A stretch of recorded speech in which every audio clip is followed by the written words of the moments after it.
Hello అండి. అందరికీ నమస్తే. అందరూ బాగున్నారా? నేను చాలా బాగున్నాను. మా తమ్ముడి పెళ్ళైతే ఈ టెంపుల్‌లో చేయబోతున్నాం. ఈ టెంపుల్ పేరొచ్చి లక్ష్మీ నరసింహస్వామి టెంపులు. లోపల స్వామివారి, లక్ష్మీ అమ్మవారి విగ్రహాలన్నీ ఉంటాయన్నమాట. ఇక్కడ ఇది అంటే ఎంట్రన్స్. ఈ పక్క మా తమ్ముడి పెళ్లి జరుగుతుంది. గుడి లోపల లెఫ్ట్ సైడ్ అనమాట ఇది మా తమ్ముడి పెళ్లి జరుగుతుంది. రైట్ సైడ్ కూడా సేమ్ ఇట్లా పెళ్లి చేసుకోవడానికి స్పేస్ ఎక్కువ ఉందన్నమాట. చాలా బాగా కొంతమంది మంచిగా డబ్బు లేకున్నా కొంచెం నార్మల్‌గా చేసుకోవాలనుకున్న వాళ్ళు ఇక్కడే వచ్చి చేసుకుంటారు. చాలా బాగుంటుంది స్వామివారి టెంపుల్ అయితే. అటు సైడ్ వచ్చి అప్పుడు నా ఫ్రెండ్ పెళ్లి జరిగిందనమాట. సో రెండోసారి ఈ గుడికి రావడం నేను. మా తమ్ముడు పెళ్లి కోసమని రెండోసారి వచ్చా. ఇక పెళ్లి కొడుకు పెళ్లి కూతుర్ని చూడండి, ఇద్దరిని కూర్చోబెట్టి నలుగు వేస్తున్నారు. ఆల్రెడీ ఎవరింటి దగ్గర వాళ్ళు నలుగు వేస్తారనమాట. అమ్మాయి సైడ్ అమ్మాయికి, అబ్బాయి సైడ్ అబ్బాయికి. మళ్ళీ ఇక్కడ కూర్చోబెట్టి ఇద్దరికి నలుగు వేయాలి. అప్పుడే టైం 2 అయిపోయింది. దాని వలన ఎక్కువ మంది వేయొద్దండి. సో 11 మంది అట్లా వేసి త్వరగా కానించేయండి అన్నారు పూజారి గారు. సో అబ్బాయిని అమ్మాయిని కూర్చోబెట్టారనమాట. ఫస్ట్ అయితే అబ్బాయి అమ్మాయి తల్లిదండ్రులు వేయాలంట నలుగు. కాబట్టి ఇంకా మా అమ్మ నాన్న లేరు కాబట్టి ఇంకా చిన్న అమ్మ చిన్నాన్న ఇద్దరు కూడా వేస్తున్నారు. అది కూడా వన్ సైడ్ ఒకసారి ఇట్లా వేసిన తర్వాత మళ్ళీ అటు సైడ్ వాళ్ళు ఇటు సైడ్, ఇటు సైడ్ వాళ్ళు అటు సైడ్ వెళ్ళి నలుగు వేసేయాలంట. నలుగు వేసిన తర్వాత మళ్ళీ తాంబూలం అట్లా తీసుకోవాలి. రండనారికి కాబట్టి ఎక్కువ మంది రాలేకపోయారు. అమ్మాయి సైడ్ వాళ్ళు కూడా తక్కువ మందే వచ్చారనమాట. వాళ్ళ బంధువులందరూ కూడా అక్కడే చాలామంది వచ్చేసారంట. పల్లిలోనే మొత్తం నలుగు వేసేటప్పుడు చాలా ఎక్కువగా బాగా హంగామా చేశారంట. రండనారికే ముహూర్తం కాబట్టి అంత చీకట్లో ఎవరు రాలేమనేసి ఇంకా వాళ్ళైతే ఎక్కువ మంది రాలేదు. మా సైడ్ కూడా ఒక 40-50 మెంబర్స్ అట్లా వచ్చింటారు అంతే అనమాట. సో ఇంకా మా అమ్మ నాన్న ఇద్దరు కూడా నలుగు వేసేసి తాంబూలం తీసుకున్నారు. ఇంకా మా పిన్ని వాళ్ళు వేద్దాం అనుకున్నారు కానీ కాదు, అమ్మాయి సైడ్ వాళ్ళు కూడా వేయాలి, అమ్మాయి సైడ్ అమ్మా నాన్న కూడా వేయాలి అనేసి అన్నారు. సో దానికోసం అనేసి ఇంకా వీళ్ళిద్దరే అనమాట, అమ్మాయి వాళ్ళ అమ్మా నాన్న. సో మాకు బంధువులే అనమాట, సొంతం చాలా దగ్గర బంధువులు. ఎట్లా అంటే మా నాన్న వాళ్ళ నానమ్మ వాళ్ళ కూతురి కొడుకు అమ్మాయి అనమాట ఈ పెళ్లి కూతురు. సో ఈయన మాకు మేనమామలాగా అవుతారనమాట. సో వీళ్ళు కూడా సేమ్ ఒక సైడ్ పూసిన తర్వాత మళ్ళీ సెకండ్ సైడ్ అక్కడ ఉండే వాళ్ళు ఇటు సైడ్ వచ్చి, ఇటు సైడ్ వాళ్ళు అటు సైడ్ వెళ్ళి నలుగు పూసి తాంబూలం తీసుకోవాలన్నమాట. ఇంకా వాళ్ళిద్దరు అయిపోయిన తర్వాత మా పిన్ని వాళ్ళిద్దరూ పూస్తున్నారు. మా బాబాయ్ వాళ్ళిద్దరు పనుకున్నారనమాట. సో దానికోసమని ఇక వాళ్ళిద్దరూ వెళ్ళి పూస్తున్నారు. ఇక ముఖ్యంగా చెప్పాల్సింది మా బాబాయ్ గురించి అండి. మా బాబాయ్ అంటే బాబాయ్ కాదు, ఈయనది మా పక్కపల్లి అనమాట. సో ఆయన మా అమ్మ నాన్న చనిపోయిన తర్వాత మాకు ఎంతగానో హాస్పిటల్లో ఉండి చాలా అసలు మాకు 15 సంవత్సరాలు అట్లా వయసు వచ్చేంత వరకు చాలా బాగా తండ్రి లెక్క చూసుకున్నారనమాట. ఆయన మా తమ్ముడి పెళ్ళికి రాడేమో అని చాలా బాధపడ్డాం. ఎందుకంటే వాళ్ళ వైఫ్ కువైట్లో ఉండేటప్పుడు మా ఇంటికాడే ఉండేవారు. మమ్మల్ని చాలా బాగా చూసుకునేవారు. ఆయన మాకు వరుసకి మామ అవుతారు. కానీ మేము బాబాయ్ అంటాం. ఇప్పటికీ బాబాయ్ అనే పిలుస్తాను నేనైతే. సో చాలా బాగా చూసుకున్నారు. ఆయన తమ్ముడు పెళ్ళికి రారేమో చాలా బాధపడ్డా, కానీ ఫైనల్గా వచ్చేసారని. కొంచెం హెల్త్ బాగాలేదు, అదుగుతున్నారు ఇప్పుడు కూడా. సో ఆ 2 గంటలకి ఆయన ఎట్లొచ్చారో ఏమో తెలియదు కానీ వచ్చేసారనమాట. ఆయనని చూసిన వెంటనే చాలా హ్యాపీగా అనిపించింది. సో తమ్ముడు కూడా చాలా హ్యాపీగా ఫీల్ అయ్యాడు. ఆయన కూడా బట్టలు తెచ్చినాం కానీ ఆయన ఇంటి దగ్గరికి రాలేదు. ఆయన కూడా బట్టలు ఇవ్వాలనేసి. సో ఆల్మోస్ట్ వాళ్ళందరూ 11 మంది దాకా నలుగు వేసేసారు. నలుగు అయితే అయిపోయింది. ఇక ఈయనే అనమాట మా మేనత్త వాళ్ళ పెద్ద కొడుకు. మా మేనత్త అంటే మా నాన్న వాళ్ళ అక్క ఉంటుంది కదా, అక్క. సో తన కొడుకు అనమాట. తనకి 3 పిల్లలు. మా మేనత్తకి 2 కొడుకులు, ఒక అమ్మాయి. సో అమ్మాయి కోయట్లో ఉంటారు. వీళ్ళ పెళ్ళికి మా నాన్న మేము అందరం వెళ్ళి చాలా బాగా చేసామన్నమాట. పెళ్ళి అయితే చాలా బాగా జరిగింది. ఇద్దరి మామూల పెళ్ళికి వెళ్ళినాం. ఈయనకి అనమాట అక్కనిచ్చి పెళ్లి చేయాలనేసి ఉన్నారు. సో ఈయన దగ్గర ఇక మెట్టెలు, కాళ్ళకి మెట్టెలు, మేనమామ వస్తే ఉన్న వాళ్ళ దగ్గరే కాళ్ళకు మెట్టెలు అమ్మాయి సైడు మేనమామ వాళ్ళు వేయాలి, అబ్బాయి సైడు మేనమామ వాళ్ళు వేయాలి. సో మా మామ అయితే వేసేసారనమాట మా తమ్ముడికి కాలికి మెట్ట. సో తర్వాత అమ్మాయిలకి సరిగా ఎన్నిసార్లు వేస్తున్నారు చూడండి అసలు తీసి. ఎందుకో నేను చాలామంది పెళ్ళిళ్ళలో చూశాను, అబ్బాయిలకి చాలా తొందరగా మెట్టెలు అయితే వేసేస్తారు. అమ్మాయిలకి ఎందుకో మరి చాలా టైం పడుతుంది, చాలా టైం తీసుకుంటారు. ఎంతసేపు వేసినా అసలు కాళ్ళకు సరిపోవు అనమాట. ఎందుకో మరి చూసే కత్తేస్తారు, కానీ చాలా టైం పట్టింది. మా మామ చూడండి ఒక సెకండ్లో వేసేస్తే ఇంకా మా అమ్మాయికి పెళ్లి కూతురికి అయితే దాదాపు 10 నిమిషాలు అట్లా చేశారనమాట. ఇలా మెట్టెలు వేసేసిన తర్వాత తాంబూలం కూడా తీసుకోవాలంట. మా అత్త కూడా వెనకాల నిల్చుకొని ఉంది చూడండి. ఆమెకు ఈ మధ్య హెల్త్ బాగలేదు, దాంతోపాటు మా మీద చాలా కోపంగా ఉంది. ముందు నుంచి సరిగా మాట్లాడడం లేదు కూడా. కానీ పెళ్ళికైతే వచ్చారు చెప్పాం కానీ మా సైడ్ నుంచి రాలేదు. వాళ్ళకు కూడా బంధువులే, పెళ్లి కూతురు అమ్మాయి సైడ్ కూడా బంధువులే మా అత్త వాళ్ళు. సో వాళ్ళ సైడ్ నుంచి వచ్చారనమాట. సో మా మేనమామ చిన్న మామ అయితే రాలేదు కానీ పెద్ద మామ అయితే వచ్చారు. సో మెట్ట అయితే ఇప్పుడు వేశారు కదా ఆయనే అనమాట.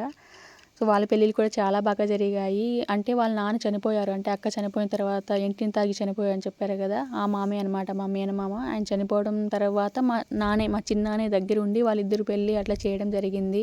సో నేను కూడా పెళ్ళికి వెళ్ళిన. సో ఎట్లో అట్లా వేసేసారనమాట అమ్మాయి కూడా. వాళ్ళ మేనమామకి తాంబూలంలో డబ్బులు పెట్టి ఇవ్వాలి. సో అది ఏం వద్దులే, ఏం పర్వాలేదులే అంటున్నారు, తీసుకొని అంటున్నారు. కానీ వాళ్ళ నాన్న ఇంకా డబ్బులు పెట్టి ఇస్తున్నారనమాట. సో ఇది ఇచ్చినా కూడా ఆయన తీసుకున్నట్లే తీసుకొని మళ్ళీ వెనక్కి తిరిగి వాళ్ళ పెళ్లి కూతురు నాన్నకైతే ఇచ్చేశారు. సో మా సైడ్ అయితే ఇట్లా ఉంటుంది. మెట్టెలు అయితే మేనమామ వరుస అవుతారు కదా, వాళ్ళ దగ్గరే వేపించుతారు. ఒకవేళ మేనమామ అంటే లేకపోతే ఎవరైనా మామ వరుస అవుతారు కదా, వాళ్ళ దగ్గర అయితే కాళ్ళకి మెట్టెలు అనేది పెళ్ళికి ముందే వేసేస్తారు. కొంతమంది పెళ్ళైన తర్వాత వేస్తారు, కానీ మా సైడు పెళ్ళికి ముందే, తాళి కట్టక ముందే ఇట్లా మేనమామతో కాలికి మెట్టెలు అనేది వేయించడం జరుగుతుంది. సో కాలికి మెట్టెలు అయితే వేయడం జరిగిందనమాట. ఇంకా మళ్ళీ వీళ్ళు స్నానాలు చేసి రెడీ అవ్వాలి. అప్పటికే చాలా టైం అయిపోయిందనేసి పూజారి గారు అరుస్తున్నారు. ఇక మా తమ్ముడిని పెళ్లి కొడుకు చేస్తున్నాం అనమాట. సో చూడండి, పెళ్లి బట్టలు అయితే మా తమ్ముడు వేసుకున్నారు. సో ముందు వీడియోలో పెట్టాం కదా, వదిన వరుస అయ్యే వాళ్ళ దగ్గర ఇట్లా పెళ్లి బట్టలు అనేది తీసి ఇవ్వాలి అనేసి, వాళ్ళు ఇస్తారు అనేసి ఆ బట్టలు అన్నమాట ఇవి. సో మేమే తెస్తాం కానీ వాళ్ళ చేతుల మీదుగా ఇస్తారనమాట, అట్లా సాంప్రదాయం అన్నట్లు. సో ఈ బట్టలు రామరాజ్ సెట్ అనమాట, పెళ్లి కొడుకు సెట్ అంట. సో అందుకని తెచ్చారు. ఇవి అయితే వేసుకున్నారు కానీ ఇంకా 2 మిగిలాయి. ఒకటి కండువలాగా వేసుకోవాలంట, ఇంకొకటి తలపాగా చుట్టాలంట. ఇది ఎంత సిల్కీగా ఉందంటే అసలు దాదాపు 10-20 నిమిషాలు పట్టింటుందండి టైము తలపాగా చుట్టడానికి. ఎంతమంది ప్రయత్నించారంటే అసలు చెప్పలేమన్నమాట. అందరూ ప్రయత్నించినా కూడా తలపాగా అసలు సెట్ అవ్వనే లేదు. చాలా టైం తీసుకునింది. ఎన్నిసార్లు చుడుతూ ఉన్నా జారిపోతుందన్నమాట, పైకి వచ్చేస్తుంది. ఇక మా తమ్ముడికి అయితే నిద్ర వచ్చేస్తుంది, ఎందుకంటే అప్పటికే చాలా ఎక్కువ టైం అయింది కదా. సో తనకు ఒక పక్క నిద్ర వస్తున్న, వాళ్ళు చుట్టినట్లే ఉన్నారు తలకి. ఎంతమంది ట్రై చేశారో. ఈయనొచ్చి మా మేనమామ అనమాట, అంటే రెండో మేనమామ, మా చనిపోయారు కదా ఆ మేనమామ వాళ్ళ తమ్ముడు ఆయన. సో ఆయన చుట్టారు, మా పిన్ని వాళ్ళ భర్త చుట్టారు, మా నాన్న చుట్టారు, ఇంకో ఆయన, ఎంతమంది అసలు చాలామంది ట్రై చేసినా అసలు తలపాగా సెట్ అవ్వనే లేదు, జారిపోతూనే ఉంది. అండ్ ఇంకోటి చెప్పాలండి మీ అందరికీ, క్షమించండి, మా తమ్ముడు పెళ్ళి ఏప్రిల్ 28వ తేదీ అయిపోయింది. ముహూర్తాలు ఆ రోజుటికే లాస్ట్ అనమాట. ఇంకా 3 నెలలు ముహూర్తాలు లేవు, అంటే ఆగస్టు వరకు ముహూర్తాలు లేవని ఆ ముహూర్తానికి చేసేసాం. కానీ పెళ్ళి పనుల్లో బిజీగా ఉండటం వల్ల సో వీడియో లేట్గా పెట్టాల్సి వచ్చింది. క్షమించండి, ఏమనుకోవద్దండి. ఇప్పుడు పెడుతున్నా కదా, ఈరోజేమో పెళ్ళి జరుగుతుంది అనుకోవద్దండి. ఇప్పుడైతే ముహూర్తాలు లేవన్నమాట. అసలు ఎంతసేపు చుట్టినా అది ఉండటమే లేదు తలపాగా అనేది. అలా కాకుండా మామూలుగా ఉంటుంది కదా పెళ్ళి కొడుకుకి సెట్ లాంటిది, అలాగే టోపీ మాదిరి పెట్టుకుంటారు కదా, అది తెచ్చింటే సరిపోయేది అనేసి అంటున్నారన్నమాట మా బాబాయ్ వాళ్ళందరూ కూడా. తలపాగా ఎంత చుట్టినా అవ్వడం లేదనేసి వాళ్ళు ఒకటి తర్వాత ఒకటి చేస్తున్నారు. ఇంకో పక్క కండువాలాగా వేసుకోవాలి కదా అనేసి మడత పెడుతున్నారు. మామూలుగా అయితే మేము ఈ టెంపుల్ అయితే మాట్లాడలేదన్నమాట. ఫస్ట్లో సీతారాములు వాళ్ళ టెంపుల్ మాట్లాడినాం, కానీ అక్కడ స్పేస్ చాలా తక్కువ ఉంది. దానివలన అక్కడ పూజారి గారు వేరే పూజ కూడా ఉంది అనేసి అనడంతో ఇంకా అంతా కుదరదులే అనేసి లాస్ట్ మినిట్లో ఇక్కడ ఈ టెంపుల్ మాట్లాడడం జరిగింది. సో ఇక్కడ స్పేస్ చాలా బాగుంటుంది పెళ్ళి చేయడానికి. తర్వాత రూమ్స్ కూడా ఉంటాయి అన్నమాట. రూమ్స్ కూడా మంచిగా ఒక 5-6 రూమ్స్ అట్లా ఉంటాయి. సో వీలుగానే పెళ్ళి చేసుకోవడానికి వీలుగా కట్టించారనమాట ఇక్కడ టెంపుల్ అయితే, లక్ష్మీ నరసింహస్వామి టెంపుల్.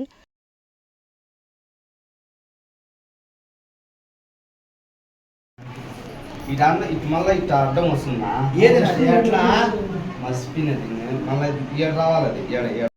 ఇక మా వాళ్ళందరూ ప్రయత్నించి ఆపేశారనమాట, ఇంక రావడం లేదు అనేసి. ఇంక అంతలోనే పెళ్లి కూతురు వాళ్ళ నాన్న పూజారి గారు పిలుస్తున్నారు పెళ్లి కొడుకుని, త్వరగా రండి అనేసి లోపలికి వస్తే ఇంకా ఆయన్ని పిలిచాము, మీరైనా ట్రై చేయండి ఏమైనా అవుతుందేమో అనేసి. సో ఆయన అయితే ట్రై చేస్తున్నారు, చూడాలి మరి ఎట్లా వస్తుంది ఏంటి అనేది. సో ఈయన అందరిలాగా చుట్టకుండా మధ్యలో నుంచి అట్లా చుట్టుతున్నాడు చూడండి. సో మళ్ళీ ఇది కొంచెం చుట్టిన తర్వాత అక్కడ ఉండే వాళ్ళందరూ అంటున్నారు, అవును ఇట్లే చుట్టాలి, మనం మర్చిపోయాం అనేసి మళ్ళీ వాళ్ళు అంటున్నారనమాట. సో ఇది చాలా సిల్కీగా ఉంది కాబట్టి జారిపోతుంది.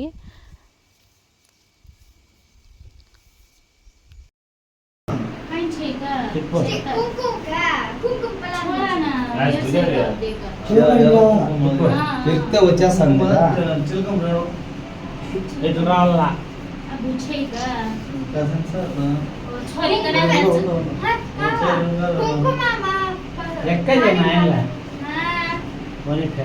पूजारी आमटो पूजारी आयला दो वाशकम रेडी कर ला तो ये नूत नहीं खाने का वाशकम ये पूरी में है रुमाला ये पोसा दे कर అడిగి 50 బస్సుకి వెళ్తారు కూతురా?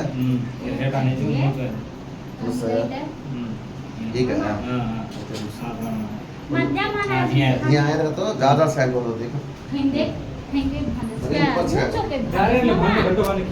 ऊंचो भाई अच्छा सा ते नाइट बा हेटे ना ये मैं हेटे ना ज्यादा ना करो मज्जी हेटा ना मैं देखा देखा మామా ఈ లగడం ज्यादा का वो कट्टो रहता है ఫైనల్గా తలపాగా చుట్టడం అయితే అయింది చూడండి. మా పెద్దవాళ్ళు మా తాత వాళ్ళు అయితే ఇట్లా కట్టుకునే వాళ్ళు అనమాట చాలా ఈజీగా. సో మా తమ్ముడికి చూస్తున్నా ఇట్లా తలపాగా కట్టుకోవడం. మా తాత చిన్నప్పుడు అసలు కట్టుకునేవారు అనమాట ఇట్లా. సో ఫైనల్గా పెళ్లి కొడుకు అయితే చేసేసామన్నమాట కుంకుమ పెట్టి. తర్వాత బాసికం కూడా మేనమామ దగ్గరే కట్టించాలంట. అమ్మాయి సైడు కూడా సేమ్ మామ వరుస అవుతారు కదా, మేనమామ ఉంటే మేనమామ లేకపోతే మామ వరుస వాళ్ళ దగ్గరే కట్టించాలి. మెట్టెలు బాసికం రెండు కూడా సేమ్ వాళ్ళ దగ్గరే కట్టించాలంట. సో మా మేనమామ అయితే వచ్చి కడుతున్నారు. సో చూడండి పెళ్లి కొడుకును చేసేసి ఇంకా బయటికి తెస్తున్నారనమాట. ఇంకా పెళ్లి కూతురు వాళ్ళైతే ఇంకా రెడీ అవుతున్నారు. ఇంకా ఇంకొకటి చెప్పాలనుకుంటున్నా, ఎందుకంటే నా మాటలు కొన్ని సరిగా అర్థం కాకుండా ఉంటాయి, ఏమనుకోవద్దండి. కొంచెం మాది తెలుగు లాంగ్వేజ్ అంతగా కాదు కాబట్టి కొంచెం స్పష్టంగా ఉండవు, ఏమనుకోకండి. సో నెక్స్ట్ వీడియోలో మొత్తం పెళ్లి వీడియో పెట్టేస్తాను అనమాట. పెళ్ళి ఎట్లా జరిగింది ఏమని చూడండి. ఇక్కడ అందరూ పడుకున్నారు. ఆల్మోస్ట్ 2:30 అట్లా అవుతుంది కదా, ఇంకా అందరికీ నిద్ర వచ్చేసి ఉంటుంది. సో అందరూ పడుకున్నారనమాట.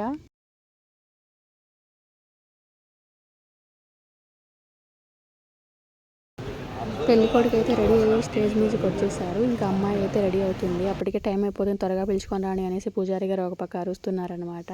ఇక మా తమ్ముడికి అయితే తల బాగా గట్టిగా చుట్టేశారు. ఇంకా వాడికి తల పట్టుకుపోయినట్లు అయిపోయిందంట. అటు ఇక పెళ్లి కూతురు రెడీ అయ్యి వస్తే సరిపోతుందన్నమాట. ఇంకా స్టార్ట్ చేస్తారు. ఇది అండి ఇవాళ వీడియో. నెక్స్ట్ వీడియోలో మా తమ్ముడు పెళ్లి వీడియో పెడతానమాట. తప్పకుండా ఆ వీడియో కూడా చూడండి. ఇప్పటి వరకు ఎంతో ఓపికగా ఈ వీడియో చూసిన మీ అందరికీ చాలా చాలా కృతజ్ఞతలు. అండ్ ఈ వీడియో నచ్చితే ఖచ్చితంగా లైక్ ఇవ్వండి. కొత్తగా ఎవరైనా మా ఛానల్ని చూస్తూ ఉంటే సబ్స్క్రైబ్ చేసుకోవడం మాత్రం మర్చిపోకండి. థ్యాంక్ యూ సో మచ్ అందరికీ.